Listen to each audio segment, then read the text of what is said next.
لائیں کہیں کہ ہمارا رب اللہ ہے، پھر اس پر جم جائیں۔ ان پر فرشتوں کا نزول ہوتا ہے، نہ کوئی غم کرو نہ خوف، خوشیاں مناؤ جنت کی جس کا تم سے وعدہ کیا گیا تھا۔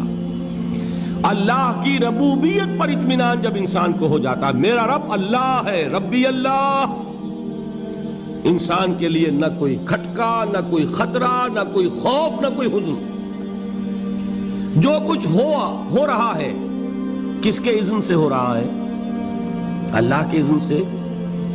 اللہ کے اذن کے بغیر پتہ تک نہیں ہلتا۔ یہ کوئی اندھا بہرا مادہ نہیں ہے جس سے مجھے کوئی خوف ہو۔ اندھا بھینسا چلا آ رہا ہو اس سے تو ڈرنے کا ہر انسان کو ڈرنا چاہیے، نہ معلوم کس کو ٹکر مار دے۔ لیکن نہیں، اس کائنات کو چلانے والا ایک سمیع و بصیر خدا ہے۔ وہ جو میرا دوست ہے، میرا ولی ہے۔ اللہ ولی الذین آمنوا یخرجہم من الظلمات الی النور۔ اللہ اہل ایمان کا ولی ہے، ساتھی ہے، پشت پناہ ہے، مددگار ہے، حمایتی ہے۔ بتائیے جسے یقین ہو جائے کہ اللہ میرا مددگار، اللہ میرا محافظ، اللہ میرا پشت پناہ، اللہ میرا حمایتی، اس کے لیے کوئی خوف ہوگا؟ اس سے کوئی ڈر ہوگا؟ میں مثال دیا کرتا ہوں ایک بہت سادہ، پنجاب کے دیہات کی۔ وہ بڑا چودھری ہے اور کوئی غریب کسان ہے۔ اس غریب کسان کے جانوروں کو ہر وقت اندیشہ ہوگا چوری کا، کوئی میری بھینس کھول کر نہ لے جائے، کوئی میرا بیل کھول کر نہ لے جائے۔ لیکن جس کے بارے میں یہ سب کو معلوم ہو کہ وہ جو بڑا چودھری ہے وہ اس کا دوست ہے، اس کی بچیا کو کوئی خوف ہوگا؟ اس کی بھینس پر کوئی ہاتھ ڈالے گا؟ اسے کوئی اندیشہ ہوگا؟ نہیں۔ کیوں؟ کہ وہ بڑا چودھری، بڑا اس کا یہاں کا سردار، جاگیردار، سب کو معلوم ہے وہ میرا دوست ہے، کوئی میرے خلاف اقدام نہیں کر سکتا۔ اس دنیا میں یہ چھوٹی سی بات اگر آپ کے دلی اطمینان اور سکون کا باعث بن سکتی ہے تو ذرا تصور کیجئے۔ میں لفظ تصور استعمال کروں گا صرف اس لیے کہ اس کا ہم جس کو کہتے ہیں ادراک اور شعور کر نہیں سکتے، اگر کے ساتھ کر سکتے۔ اگر یقین ہو کہ اللہ میرا مددگار اور یقین ہو کہ اللہ ہر آن میرے ساتھ ہے، پھر کوئی خوف؟ کس کا خوف؟ کوئی شے اللہ سے بالا تر ہے؟ کوئی قوت اس سے زیادہ طاقتور ہے؟ کوئی اس کے ارادے کو بدلنے والا ہے؟ کوئی اس کی مشیت کے آڑے آنے والا ہے؟ یہی بات ہے جو حضور نے فرمائی۔ یہ ایمان کا حاصل ہے لب لباب، کہ دیکھو اچھی طرح اس بات کو ذہن نشین کر لو، اگر تمام انسان مل کر تمہیں کوئی نقصان پہنچانا چاہے نہیں پہنچا سکتے مگر جو کچھ اللہ نے لکھ دیا ہو، اور تمام انسان مل کر تمہیں کوئی نفع پہنچانا چاہے نہیں پہنچا سکتے مگر وہ شے جو اللہ نے طے کر دی۔ آپ پھر میں کہوں گا ذرا طاری کیجئے، اسے فرض کیجئے، اسے سوچئے۔ اگر اس حدیث پر ہمارا دل ٹھکا ہوا ہو تو کسی سے ڈر ہوگا؟ یہ مجھے نقصان نہ پہنچا دے، یہ میری رپورٹ خراب نہ کر دے، یہ میری انکریمنٹ نہ رکوا دے، یہ میرا یہ نہ بگاڑ دے، یہ میرے یہ نقصان نہ پہنچا دے۔ اس کا ڈر، اس کا ڈر، اس کا خوف، اس کی خوشامد، اس کے لیے جا کر طرح طرح سے اپنی عزت نفس کو ذلیل کروانا اس کے سامنے، یہ سب کچھ کیوں کرتا ہے انسان؟ جب سمجھتا ہے کہ اس کے ہاتھ میں میرا کوئی نفع ہے، اس کے ہاتھ میں میرے لیے کوئی ضرر ہے، یہ مجھے کوئی غضب پہنچا سکتا ہے، یہ مجھے کوئی نقصان پہنچا سکتا ہے، یہ میرا کوئی کام بنا سکتا ہے، یہ میری کوئی ضرورت پوری کر سکتا ہے، اسی کا نام شرک ہے۔ جہاں آپ نے یہ سمجھا کہ غیر اللہ کے اندر کوئی طاقت موجود ہے وہی شرک ہے۔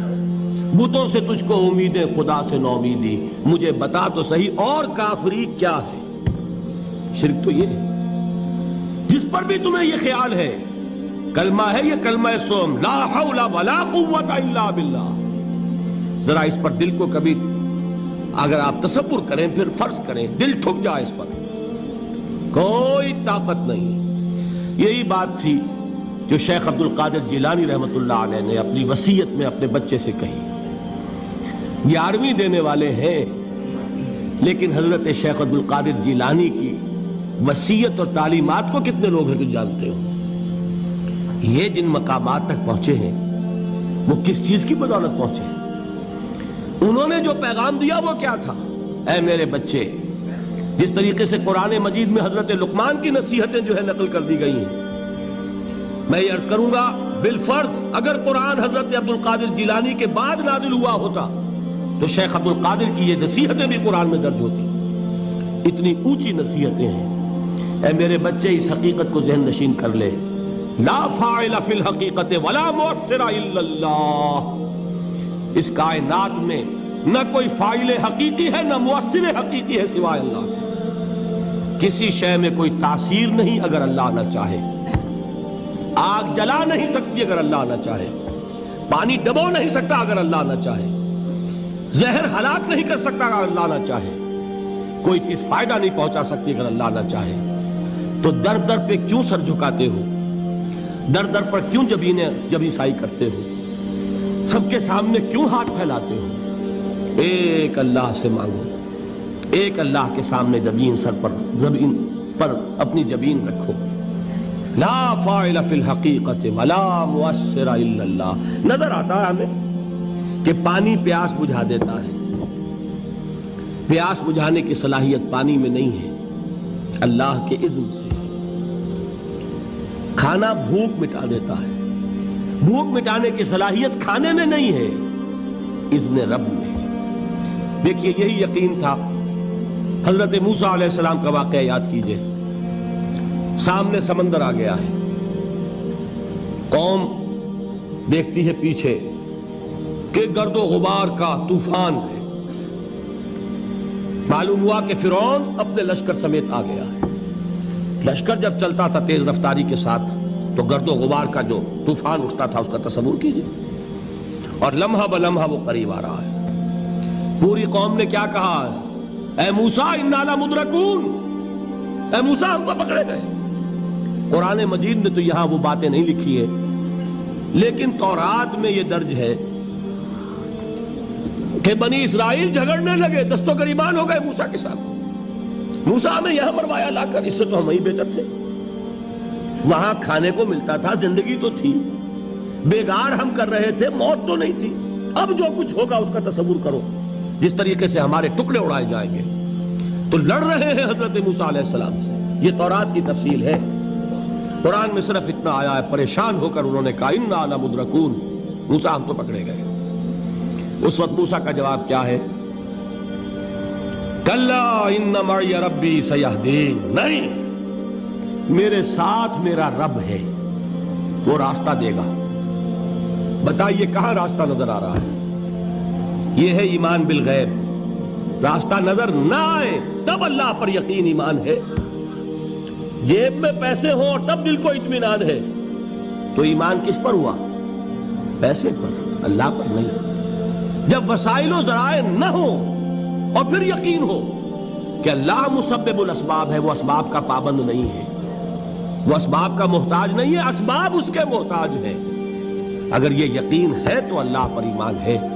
یہ نہیں ہے تو تمہارا ایمان اسباب پر ہے، وسائل پر ہے، ذرائع پر ہے، مادیات پر ہے، اللہ پر نہیں. اس وقت کہاں راستہ تھا؟ کوئی راستہ تھا؟ سمندر ہے اور ادھر سے لشکر آ گیا ہے. کلا ان معی ربی سیہدین. اب دیکھیے ایمان کہہ دینا آسان ہے، ہوا معکم اینما کنتم. جہاں کہیں بھی تم ہوتے ہو اللہ تمہارے ساتھ ہوتا ہے. لیکن اس کا یقین قائم ہو جائے تو زمین و آسمان کا فرق واقع ہو جائے.